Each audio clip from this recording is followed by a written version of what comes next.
কখনো কালো পোশাকে প্রকাশমান আদালতের। সকালবেলা যদি আমি ফেসবুক খুলি তো এর মুখটা যদি আমি দেখতে পাই তো সারাটা দিন খারাপ হয়ে যায়। এর মুখটা কেমন যেন ব্যাকাপানা। তো আপনারাও জানেন, দেবাংশুকেই বলছি আমি। মন্ত্রগুলো পড়ছে দেখুন, আর এর পরিবর্তে রুদ্রনীলদা ভালো আনসার দিয়ে দিয়েছে, যেটা বাস্তবতা। মাথা নিচু করে থাকতে হবে, মাথা নিচু করে সবসময় চলতেই হবে। তো আপনারা ভিডিওটা দেখুন। আমার তো ভাই হেভি লেগেছে রুদ্রদার কথা, আশা করি আপনাদেরও ভালো লাগবে। একটু ওয়েট করুন, শুনে নিন রুদ্রদা কী মন্ত্র পড়ছে, ওর পরিবর্তে কী মন্ত্র পড়ছে, ভালো লাগবে।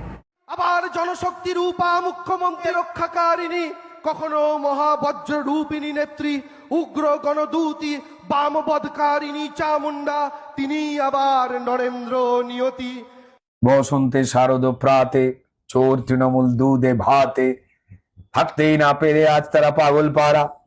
অসুর লোকের হাত ছানিতে ছুটে গেল ধর্ণা দিতে, যত ডাকিনী যোগিনী ধর্ণা গুটিয়ে এখন দিয়েছে হারা। দেবলোকের আহ্বানে মর্ত লোকে যত মানব কুল, করবে না আর কোনো ভুল, রেগে গিয়ে চোখ পাকিয়ে উপড়ে ফেলবে পটাং করে ঘাস ফুল। বাংলার যত চোর জোচ্চোর, বাংলার যত চোর জোচ্চোর, কৃষ্ণ পক্ষে শুক্ল পক্ষে ব্যথা পাচ্ছে আপন বক্ষে, উল্টে যাচ্ছে পাপের ঘটি, দেখতে পাচ্ছে নিজ চক্ষে। ভুয়ো ভোটে যে তার স্বপ্ন, পিসির গলায় মুন্ডমালা, হাতে তাদের হ্যারিকেন, আর দেবাংশুর হাতে ভিক্ষার থালা। নমস্কার।